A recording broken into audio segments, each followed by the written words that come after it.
নমস্কার, আমার নাম সিদ্ধার্থ বসু। আমি কলকাতার থেকে একটু দূরে একটি শহরতলিতে বাস করি। আমার ফেসবুক, ইউটিউব, ইনস্টাগ্রাম ইত্যাদি অন্যান্য যে সমস্ত সোশ্যাল মিডিয়া আছে, তাতে আমার তেমন কিছু ক্রিয়াকলাপ নেই। আমি খুব স্বচ্ছন্দও নই সোশ্যাল মিডিয়াতে। সম্ভবত বয়সের কারণেই আমি অভ্যস্ত হয়ে উঠতে পারিনি। কিন্তু আজকে তাও কেন এলাম আপনাদের সামনে, বা আবারও হয়তো আপনাদের সামনে কয়েকবারই আসবো, তার কারণ হচ্ছে দুটি।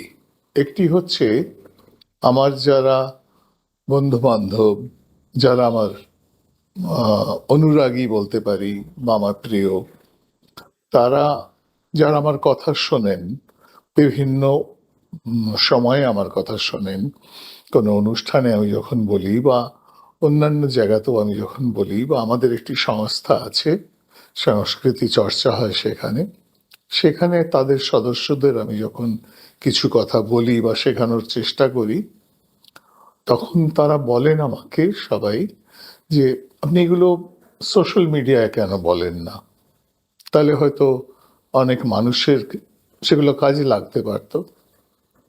সেটা আমার যুক্তিগ্রাহ্য মনে হয়েছে।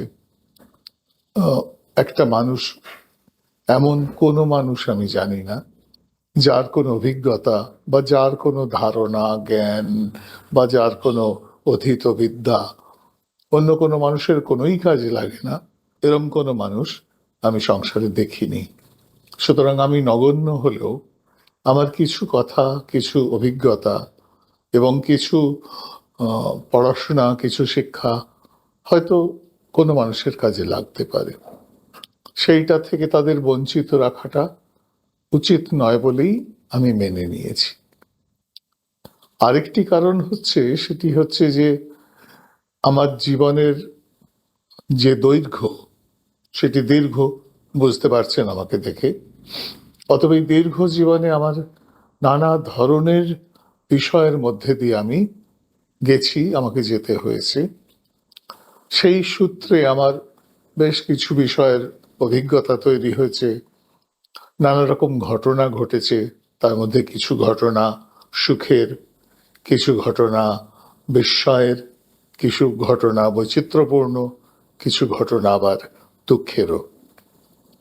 সেগুলো, যেগুলো আমার একান্ত ব্যক্তিগত ঘটনা, সেগুলো সবার সঙ্গে আলোচনা করবার নয়। কিন্তু যে বিষয়গুলি আমার জীবনে এসেছে, তার মধ্যে থেকে কিছু কিছু বিষয় আছে যেটা অন্য মানুষদের জীবনেও হয়তো ঘটে বা ঘটতে পারে। সেই সম্পর্কে যদি তাদের কাছে কিছু তথ্য থাকে আমার জীবনে ঘটে যাওয়ার সুবাদে, তাহলে তাদের হয়তো রিলেট করতে সুবিধা হবে, বা রিলেট করতে তারা পছন্দ করবেন, অথবা আমার কোনো অভিজ্ঞতা হয়তো তাদের কাজে লাগবে, বা আমার কোনো আনন্দ হয়তো তাদের আনন্দিত করবে। সুতরাং সেগুলিও কখনো কখনো আমার বলার সুযোগ থাকলে বলা যেতে পারে। সেটা বলাটা হয়তো দোষের হবে না। কেউ কেউ সেটা অপছন্দও করতে পারেন। যারা অপছন্দ করবেন, ক্লোজ বাটন। আর যারা পছন্দ করবেন, তারা শুনবেন। সুতরাং সব মিলিয়ে এই সোশ্যাল মিডিয়াতে আসবার, কিছু কথা বলবার একটু কারণ আমি খুঁজে পেয়েছি। সে কারণেই আপনাদের সঙ্গে এই আলাপচারিতা। এবার কি বিষয় নিয়ে নির্দিষ্টভাবে কথা বলবো, সেটা কিন্তু আমি ঠিক করে আসিনি, ঠিক করে রাখিনি। কথা বলতে বলতে যে বিষয়গুলি আমার মনে আসবে, বা যে কথাগুলি আমার মনে হবে যেগুলো বলা যেতে পারে বা এগুলো বলা উচিত, সেই সব কথাগুলো বলবো আপনাদের সামনে। বা আপনারা যদি আমার কাছে কোনো বিষয়ে, আমার কথা শুনতে শুনতে আপনাদের মনে হতে পারে যে কোনো কোনো বিষয় হয়তো আমাকে আপনাদের প্রশ্ন করতে ইচ্ছা হতে পারে, বা কিছু আমার কাছে জানবার আছে এরকম মনে হতে পারে, তখন যদি আপনারা আমাকে কিছু প্রশ্ন করেন কোনো বিষয় নিয়ে বা জানতে চান, তখন সেই বিষয় নিয়ে হয়তো আমি তখন আবার আমার জানা থাকলে আমি কিছু বলতে পারি। সাধারণভাবে মানুষ সেই বিষয়ে কথা বলতে পছন্দ করে যে বিষয়টা তার প্যাশন। আমার যদি একটি মাত্র বিষয়কে আমার প্যাশন বলে নির্বাচন করতে হয়, তাহলে আমার মনে হয় আমার ক্ষেত্রে সেই প্যাশনের নাম হবে রবীন্দ্রনাথ। আমি একান্তভাবে রবীন্দ্র ভক্ত।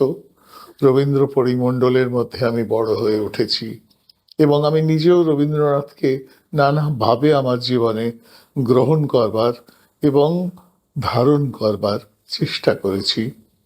আমার মতো যারা অন্য অন্য রবীন্দ্রনাথের রবীন্দ্রনাথকে পছন্দ করেন এমন মানুষ আছেন, তাদের হয়তো আমার রবীন্দ্রনাথ সংক্রান্ত কিছু কথা, সেই সংক্রান্ত কিছু আলোচনা, অভিজ্ঞতা আপনাদের ভালো লাগতেও পারে হয়তো।